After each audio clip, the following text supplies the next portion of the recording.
Hey there everybody, welcome back. I am the Gerbil, and today's video is all about Zetas.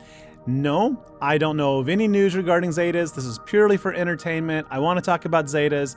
And if Capital Games, if you're listening, you know all those Lightspeed bundles you gave away that help people get towards Galactic Legends, which most people don't have farmed up 30 extra Zetas to give, 6 to the GL and to the rest of the teams. Well, this is the best opportunity for you to capitalize on some of that and sell some Zetas by adding Zetas to characters that don't have them and desperately need them. That's what today's video is all about. It's going to be fun. I'm going to share some random facts about characters that I think genuinely deserve Zetas, and it is not based on any kind of anything science or analytical other than just having some fun. And I think, though, that you'll probably agree with most of this in here. And maybe if enough people complain or speak loudly enough, CG might hear us. So let's see about that. But before we get started, I also want to remind you that I'm giving away 5 $20 gift cards on March the 8th. If you haven't already signed up, hit the link in the description below. Sign up. I need your in-game ID and ally code. I will delete it as soon as the giveaway is concluded. I will not share or distribute or in any way, shape, or form give away your information to anybody else. And then we go back to life as normal. But hopefully the odds will be in your favor and you can win $20 gift cards. All right, thank you for watching. Let's get started. Did you know that Star Wars Galaxy of Heroes has 262 characters? Yeah, for my Chinese friends, that's Lian Bai Liusha Rin. It's a lot of characters, of which 338 Zetas are presently in the game. That, of course, if you do the math, is more than 1 Zeta per character. However, there are indeed 59 characters that do not have a single Zeta. How sad, right? 59 characters. In other words, 22% or 1 in 5 characters do not have a Zeta. Wow, who are those? Well, here's the list, if you were just really wondering, starting with Isla, Admiral Ackbar, Baze, all the way to the end with Wedge. Interesting. Yeah. There are, if you look at this list, you'll notice that a lot of these are early game characters. For example, Ackbar, Biggs, Biston, Wedge, Chopper, Ewok Elder, Ewok Scout, Tebow, Lobot, Lando Calrissian, all of the Jawas. But then we do have some First Order and some Resistance, who of course were the first factions to get GLs. So basically older characters. And again, Capital Games, that's where your money lies. Not just in new shinies, but in revitalizing what people have forgotten about or never geared up to begin with. So from this list of 59, I went through it and I thought, where could we get the most bang for our buck and probably get the most fun? And the first one that started out with me in alphabetical order was Admiral Ackbar. Did you know he is the only fleet admiral in this game without a Zeta? Every other fleet admiral, from Darth Revan to General Kenobi to General Grievous to Amelin, if I'm saying her name right, they all have Zetas, but not our beloved friend, who is among the most quoted characters in all of Star Wars. It's a trap, right? We all know this character. We like this character. Yet, despite the awesomeness of the Omicron, it really is a 2 Omicron team, which is a heavy investment for a character that is a stretch to continue using into late game. So a revitalization with a simple Omicron could add Zeta could add incredible viability. And what do I recommend? I would give it to Tactical Genius. See, Tactical Genius says Ackbar grants each ally Tactical Genius. This first ally, or the first ally to use the ability, a special ability while they have Tactical Genius, gains 100% turn meter. So essentially it gives 1 lucky character 1 bonus turn after they get a turn. The problem, as you know, is sometimes that character dies before they get to take a turn or other shenanigans happen. So what if we added 1 simple line?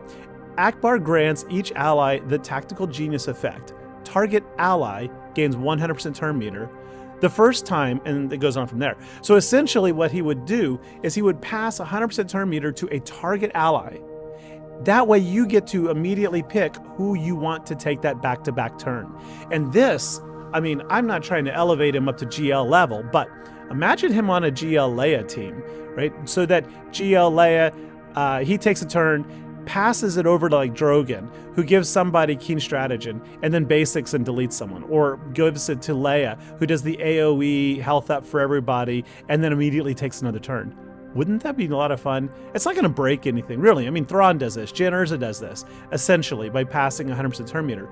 But that one tactical genius thing, that could make huge differences, and it won't break the game. It would add a lot of support viability for a support character. And a Zeta might boost the home one just enough to be a little bit more viable. Which, of course, I maintain it is super heavy duty, awesome viability on offense all the way up through end of game. But many people disagree with that. Shall we move on? Number 2, Chief Nebbit. Did you know, fun fact, that not a single Jawa in this game has a Zeta? It is an incredibly simple and easy farm for the entire faction. You get them all up to gear 12. You put you don't even need the Omicron. You just put the Omegas on them all, and then you go up against Mon Mothma and delete her. Probably want to take maybe Nebbit, especially Scavenger first, up into the relics, but you really cannot go wrong with a simple side project investment in Jawas.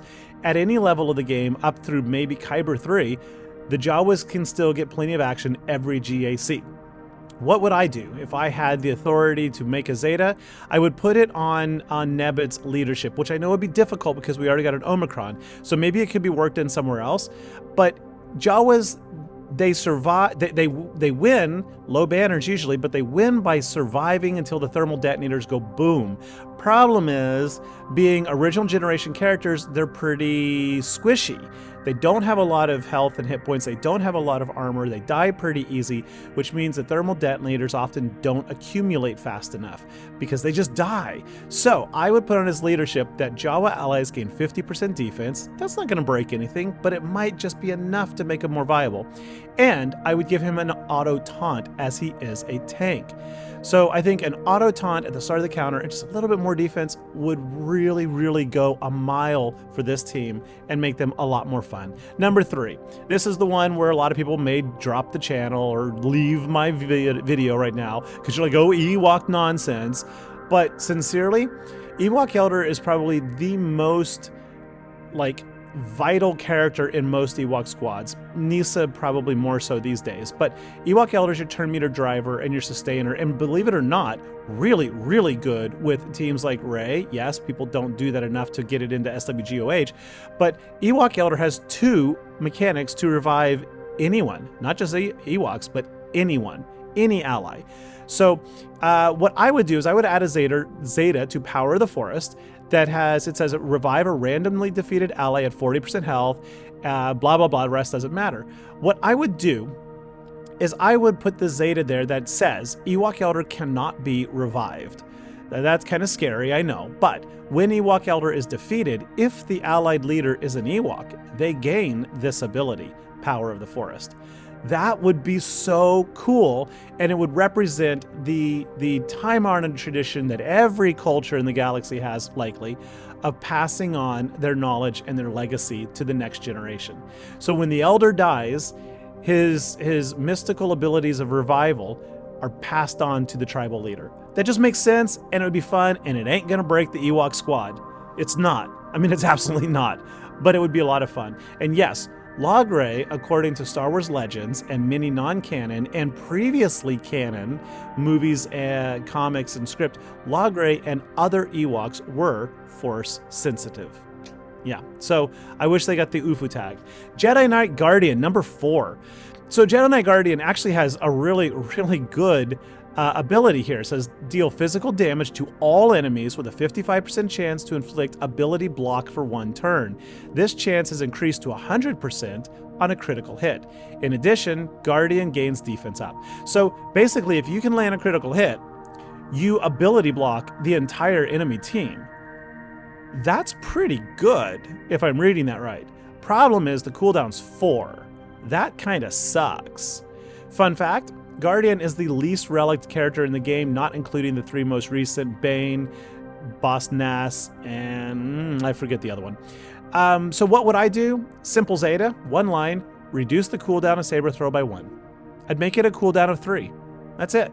She's already a slow character. As a tank, she's slow, so it's going to take a long time for her to come back around anyway, unless you're manipulating turn meter somehow.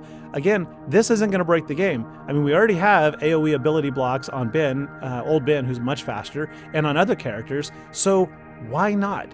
It would really, though, do a lot to vitalize the least geared character in the game, which Capital Games, that's money for you. That's just pure straight up money. Number 5, we got Plo Koon. Fun fact, Plo Koon was widely recognized as the 3rd best Jedi fighter pilot in the galaxy. I can't remember the name of the first one. It's a female Jedi whose name totally escapes me. She was in Legends and some other stuff. Next up, though, would be Anakin Skywalker, of course. So what I would do for Plo is a great character, actually, already. The kid is really good. The problem is, with all the other Jedi, there's just better options for almost every squad. So what I would do is I would add a Zeta to the all allies gain defense up for 4 turns, clone and Jedis gain 50% turn meter, and other allies gain half that. See, that's a good ability. Giving your whole team 25% turn meter is never a bad thing. Problem, cooldown 4, slow speed on the character. So I would add a Zeta that says all allies gain 10% defense, which is in line with the rest of his kit, giving defense and leadership. The title of that ability is Take Charge, right? So give him some defense, not much, but 10% stacking defense to a max of 200, reduce the cooldown of Take Charge by 1. So I would drop it to a 3 cooldown, and then just a little bit more defense on top of that, which lines up with his basic and his other special, right? So I think it's pretty good. Maybe not his other special, his leadership, excuse me. Next one, I like this one. Poggle the Lesser. Did you know Poggle the Lesser was largely responsible for creating the battle droids used by the Trade Federation in the Siege of Naboo and throughout the Clone Wars? It is a true fun fact. So what I would do is bolster his leadership. Already, Separatist allies have 30% offense. Droids recover 10% health whenever they attack out of turn, oops, typo, or damage a target-locked enemy. I would add to that and deal 10% more damage per droid ally attacking out of turn. This is to simulate or emulate the swarm mentality of the battle droids, right? So if you are able to call a mass assist, STAP attacks, B1 attacks, IG attacks, all out of turn, 3 units, 30% extra damage per unit. That would be cool. And again, not gonna break the game. Not at all, but fun, and gives Poggle another opportunity to play. Yes, I know, you're not going to take him out of your Geo squad, but sometimes you like to mix things up and just have fun, right? Next up is probably another fan favorite for everyone. I would give this homeboy or homegirl 2 Zetas, actually. TIE Fighter Pilot. At 190 speed, did you know also that one of the oldest characters in the game, TIE Fighter Pilot, remains the 17th fastest in the game, already fast. What I would do is bolster that a little bit. So in the evasive maneuvers at the bottom, I never noticed that little throw out there to the indoor raid. At the end of each of the TIE Fighter Pilot's turns, for each debuffed enemy, TIE Fighter Pilot gains 10% turn meter. I'd make it 20. Now I know that you're saying, what if they got 5 debuffed enemies? Are you just getting unlimited turns? I see the problem there. That's very, very easily corrected. You could put a caveat, only 1 bonus turn allowed in this situation. It's not a problem. I would still make it 20%. I would bolster that speed because this character fundamentally is not that powerful anymore. Doesn't hit for a lot of damage and doesn't have much viability at all in any Empire squad except in fleets, where honestly, TIE Fighter could also use some bonus from a Zeta. Then in addition, I would say has a 50% chance to gain Foresight for 1 turn. The other Zeta, though, I'd put on the AoE. Basically, it's pretty simple. I'd say that if the attack scores 2 or more critical hits, reduce its cooldown by 1. Very similar to Rolo or similar to Lando Calrissian from the same time period, same general movie series, right? Basically, it's becoming thematic across that grouping of characters. It also makes a cooldown of 4, which is just ridiculous in today's gameplay, a little bit more achievable, right? So yeah, I would make TIE Fighter Pilot essentially way faster, and I would reduce the cooldown on TIE Strike. Next up, if you like TIE Fighter, probably like Wedge. Wedge is one of only 2 pilots who survived the Battle of Yavin. Did you know that? At least in Red Squad. It was only Luke and Wedge. It's true. And then, of course, Wedge saved Luke when he was about to get blown away. I don't remember where. I'm trying to think. I've lost it. Anyway, Wedge is one of the very best pilots in this game, and yet kind of sucks as a pilot in this game, which is unfortunate. But nonetheless, a Zeta would help the ship, probably not that much, but it would boost some stats here and there. But what else it would do, I would possibly put it on his basic. See, Wedge assists quite a lot with Biggs. If Biggs is present, Wedge will assist every time Biggs uses his special. So what I would do, I would also, and as a Rebel fighter, he attacks out of turn a lot. So I would say that deal physical damage to target enemy and inflict defense down until the end of Wedge's next turn. The attack deals 50%, is that 50? Yeah, 50% more damage to target suffering defense down. Okay, fine. That's ho-hum in today's game. I would add to it, if Wedge attacks during a Rebel ally's turn, Rebel fighters, Biggs, reduce the cooldown of Red Squadron strike by 1. That brings it down to 3, and it deals an additional 50% damage on its next use. Now you might be saying, but what if he's assisting every turn, like at a Mon Mothma squad? Exactly, that's the point. That way his Red Squadron strike is every single time he takes a turn, he's doing an AoE Red Squadron strike, which makes sense if you know anything about the character. Also, it's again not a particularly powerful attack, therefore it's not going to break the game, but it definitely makes it a little bit more fun when you keep going across the board. Yep. All right, we got 2 more. Magma Trooper. Magma Trooper, one of the most popular yet least played troopers.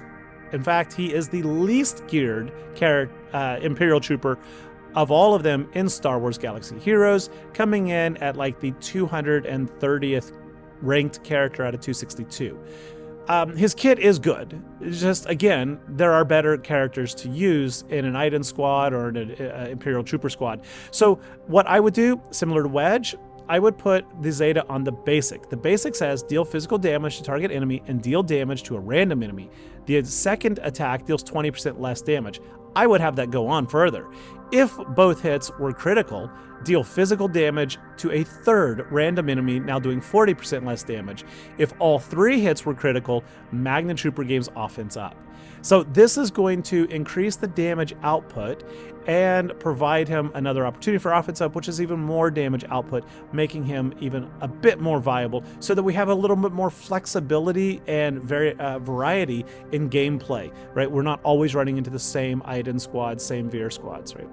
Finally, folks, last but not least, someone who I really do believe needs a Zeta is Poe Dameron. Poe Dameron was the pilot, like, superhero of the Resistance, and his ship is okay again, right? Really, really outshined. And the character Poe Dameron himself is way, way outshined by pretty much all the other Resistance characters, in my humble opinion, especially the Resistance hero Poe and Finn versions. But as a tank, what I would do is I would add to his tank ability, reduce the cooldown of Resistance. Again, it's a cooldown of 5. 5. Like, what were they thinking at Capital Games? I would reduce it by 1 to 4 whenever Poe Dameron takes damage while taunting. So essentially, I missaid my own thought there. I would enable the cooldown for his taunt to trigger reduction every time he takes damage while taunting. So basically, whenever he takes a turn, he can spam his his only special, right? Which says taunt for 2 turns, remove 25% turn meter from each enemy, with a 65% chance to also expose them.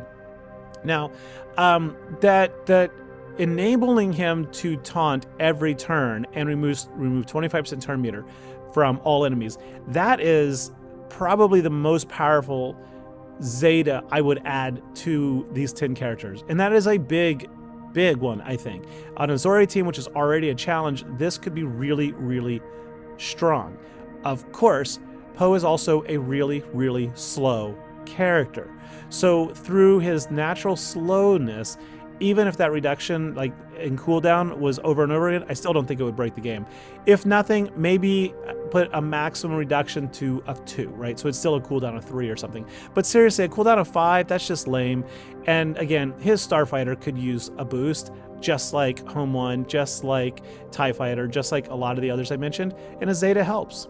Anyway, guys, this was just fun. I just enjoyed doing this. I hope you enjoyed it. Let me know what your thoughts are. Like, who would you add a Zeta to if you could? If you go back a few slides, you can see all 59 characters in the game. There's a bunch of them, and it's really kind of annoying that not everyone has a Zeta. Like, give them all Zetas.